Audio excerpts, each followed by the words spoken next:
What's good, y'all? This is Franchise Play, aka Brian Mazik, and what you're looking at, I'm quite sure y'all know what this is. It's a look at a PlayStation 3 controller and a Xbox 360 controller. Now, even though the PlayStation 4 doesn't come out until November 15th, I pretty much already decided that that's the next gen. If I'm only gonna get one next gen system, it's gonna be that.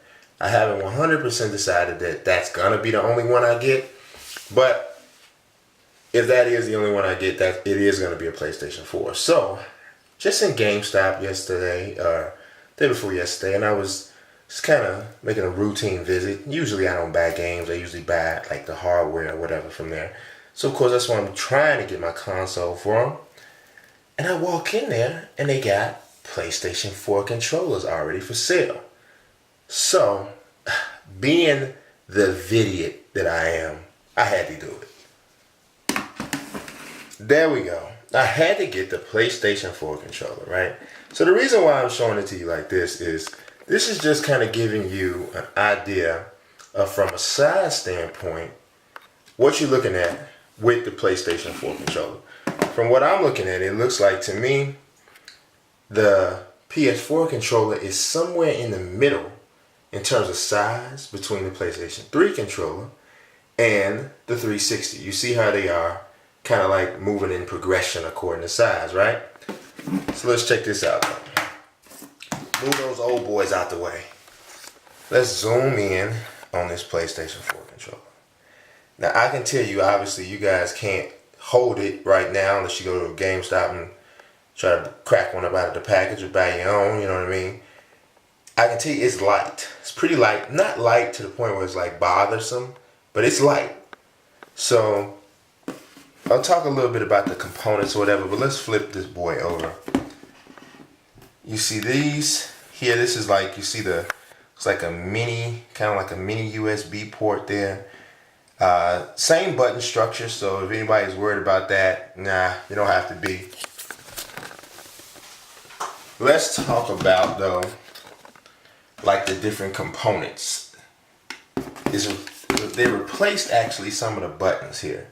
You see it, instead of like the back and the start button, you now have what is called a share button. I don't know if you can read that.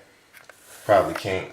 If you can, it's a share button and an options button. Not sure how exactly they function just as of yet. I have played the PlayStation 4 when I was in San Francisco for the NBA 2K14 media event. So do know that, but I don't know. I think the option button is like the place of the back button, but I could be wrong about that. I can't quite remember. So we still got, of course, the PlayStation button right there.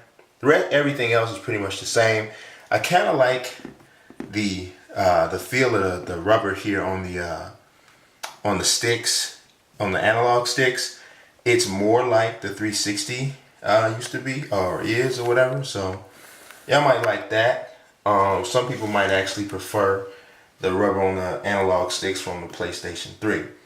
But there is also a built-in speaker and stereo headset jack for some of the new audio options.